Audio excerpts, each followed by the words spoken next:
Cher président du Conseil, Giuseppe Conte, mesdames et messieurs, chacun en vos titres et qualités, avant toute chose, je souhaite remercier le président du Conseil, cher Giuseppe, de m'avoir invité pour cette session inaugurale de ces consultations nationales et je vous félicite, ainsi qu'à travers vous, tous les dirigeants et représentants politiques de tous bords, acteurs économiques et sociaux, pour cette mobilisation inédite autour de l'élaboration d'un plan de relance pour votre pays, l'Italie. Cette mise en commun des forces, c'est un moment clé pour l'Italie, comme c'est un moment clé d'ailleurs pour l'Union européenne.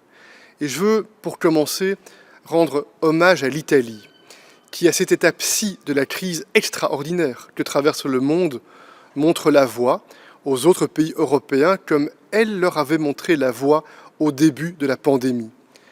Il y a eu en effet un moment, il est vrai, où le reste de l'Europe a regardé l'Italie et le développement du virus avec incrédulité, avec même peut-être détachement. Mais on sait aujourd'hui que ce sont les autorités italiennes qui ont montré la voie avec des mesures qui ensuite ont été répliquées par les autres gouvernements.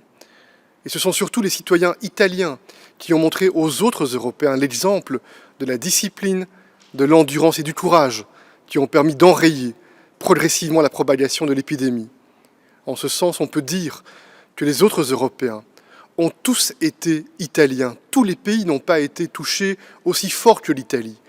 Mais si beaucoup s'en sont sortis mieux, c'est d'abord parce que l'Italie a durement été touchée la première, le drame de l'Italie ensuite, de l'Espagne a conscientisé et poussé le reste de l'Europe à prendre des mesures radicales plus vite. Il ne faudra pas oublier cela. Le sacrifice de l'Italie a probablement indirectement sauvé des vies dans le reste de l'Europe.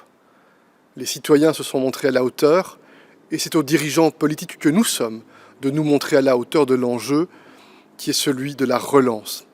C'est ce que vous vous employez à faire dans le cadre de ces États généraux et c'est ce que, au niveau européen, les 27 chefs d'État et de gouvernement doivent maintenant faire, se mettre d'accord sur le plan européen de stimulation de nos économies, dont la Commission européenne a élaboré le projet à la demande du Conseil. Et vous connaissez cette proposition. Ursula vous en a expliqué la mécanique. Je ne vais pas m'étendre sur le contenu de cette proposition. Je pense par contre utile de resituer ce projet dans le cadre de nos objectifs globaux, afin de bien comprendre les éléments qui en rendront possible, je l'espère, la matérialisation. Ces objectifs globaux, on peut les résumer en deux mots. Reconstruire et transformer. Reconstruire, c'est évidemment la nécessité la plus urgente. Nous devons redémarrer nos économies qui ont été mises pratiquement à l'arrêt. L'intégrité du marché intérieur, qui s'est vue entravée par la restauration des contrôles aux frontières internes, doit être réparée. Nous avons redécouvert à cette occasion combien le tissu économique qui nous relie tous, ces fameuses chaînes de valeur, est essentiel pour la prospérité partout en Europe. Nous devons non seulement rejointoyer ce marché unique, nous devons aussi nous assurer qu'il résistera mieux à l'avenir aux chocs. Le rétablissement de la libre circulation dans l'espace Schengen, qui est tellement cher au cœur de nos concitoyens, mais qui est aussi essentiel au bon fonctionnement du marché unique, relève du même objectif. Et nous sommes tous conscients que les effets négatifs qui résultent de la pandémie et de l'arrêt de l'activité économique sont encore à venir. Contenir, contrecarrer ces effets en particulier sociaux et relancer la machine va demander des efforts considérables. Et c'est bien pour cela, plus personne n'en conteste la nécessité, que l'Union européenne s'est mobilisée, trouver les moyens pour soutenir les pays, les régions et les secteurs les plus touchés par la crise. Nous avions déjà fixé des objectifs ambitieux afin d'organiser un redéploiement profond de l'Union européenne, et cela autour de trois axes extrêmement structurants. D'abord le verdissement de l'économie pour relever le défi climatique, ensuite en nous plaçant comme leader sur le plan numérique, renforcer la place de l'Europe dans le monde est le troisième objectif. J'ai entendu, j'ai lu au début de la pandémie, comme vous probablement, que l'Europe mettrait entre parenthèses, peut-être même jetterait aux oubliettes ses ambitions. Je vous le dis avec une totale conviction. Ce serait un non-sens totale. Au contraire, la crise du Covid-19 a bien montré la nécessité de reconfigurer nos économies et nos sociétés. Nous devons rendre nos économies, nos systèmes de santé, mais aussi les capacités d'action de nos États plus résistants aux chocs, et cela suppose notamment de recouvrer une plus grande autonomie stratégique européenne, notamment sur le plan industriel. Mais aussi nous devons renforcer notre capacité à peser dans le monde, aussi bien pour défendre un multilatéralisme basé sur des règles qui est garant de la coopération et de la paix, que pour préserver les intérêts des citoyens et des entreprises européens. Et j'assimile bien entendu à cet objectif stratégique l'action de l'Union européenne qui vise à contrer les opérations organisées, systématiques de propagande et de fake news dont les acteurs n'ont pas hésité à exploiter le terrain fertile qui a été offert par la pandémie. Enfin, chers amis, je pense que nous ne relèverons pas ce défi de la transformation si nous ne sommes pas aussi capables, et ce sera difficile, de nous réinventer. Je suis convaincu que face à une crise d'une telle ampleur, nous avons le devoir historique de placer notre ambition et nos projets dans la perspective d'un nouvel horizon. La paix et la prospérité sont et restent nos points de mire. Mais ma conviction est que nous devons désormais viser aussi une valeur qui englobe et dépasse ces objectifs. Une valeur que nous avons redécouverte au quotidien, avec une acuité nouvelle renforcée, parce qu'elle a été cruellement mise en danger par le virus. Il s'agit du bien-être personnel et collectif, économique, social, sanitaire, culturel, qui ne se résume pas à la seule prospérité économique. Ce nouvel horizon est celui d'une société de dignité et de bienveillance vers laquelle les objectifs stratégiques de l'Union énumérés plus haut dessinent le chemin. L'Europe peut, et même doit, à l'intérieur comme à l'extérieur, en être la promotrice. Enfin, je voudrais développer maintenant quelques réflexions peut-être plus pragmatiques qui m'amènent à vous parler du processus de négociation qui est en train de démarrer. Il revient en effet au Conseil européen, c'est-à-dire aux 27 États membres, de se mettre d'accord sur un projet commun. Et le Parlement européen devra aussi prendre attitude. Ma première observation, c'est une mise en garde collective. Ne sous-estimons pas la difficulté de la négociation qui est en train de s'enclencher.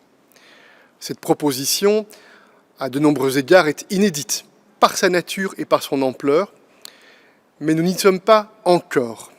Vous savez que des divergences importantes existent sur plusieurs points clés de ce projet, sur l'enveloppe globale, sur la répartition entre les prêts et les subventions, sur les critères de répartition des moyens financiers, sur les conditions d'attribution du fonds. Plus que jamais auparavant, cette négociation, elle est difficile, parce qu'elle impose à tous les États membres d'envisager de réviser certains des principes auxquels ils sont depuis tellement longtemps attachés. Or, pour qu'une négociation comme celle-ci réussisse, chacun autour de la table doit tenter de voir et de comprendre la réalité du point de vue de l'autre et accepter ensuite de remettre en question ses propres tabous. Tout le monde ne partage pas la même interprétation de ce qu'est concrètement la solidarité. Pas plus que tout le monde n'est pas spontanément d'accord sur ce qui doit découler concrètement du principe de responsabilité. Et si les uns et les autres ne font pas l'effort de se placer au point de vue d'en face, nous ne pourrons pas y arriver. Ce processus d'alignement vers un consensus a commencé, mais le chemin à parcourir, il est encore long. Il est parsemé d'embûches, il faut tous en être conscients. Ma seconde observation est la suivante. Les objectifs que les 27 se sont fixés et que j'ai évoqués il y a un instant sont communs. Et aujourd'hui, beaucoup plus qu'il y a 2 ou 3 mois, je pense que les 27 sont conscients que l'opération de solidarité financière que nous tentons de mettre en place ne relève pas de la charité, mais bien de l'intérêt bien compris de chacun. Tout le monde a un intérêt vital à restaurer pleinement notre grand marché intérieur et à préserver la stabilité et le renforcement de la zone euro. L'objectif, il est donc commun. Mais il reviendra à chacun de décider de son chemin et de la manière d'atteindre les objectifs. Le plan européen de relance sur lequel nous travaillons, il ne va pas remplacer ou se substituer aux plans nationaux. Il doit les renforcer. C'est pour cela que le travail que vous entamez ici, cher Giuseppe, chers amis, il est essentiel. Il l'est pour deux raisons. D'abord et surtout, c'est évident, parce qu'il constitue une urgence pour les Italiens qui attendent des solutions.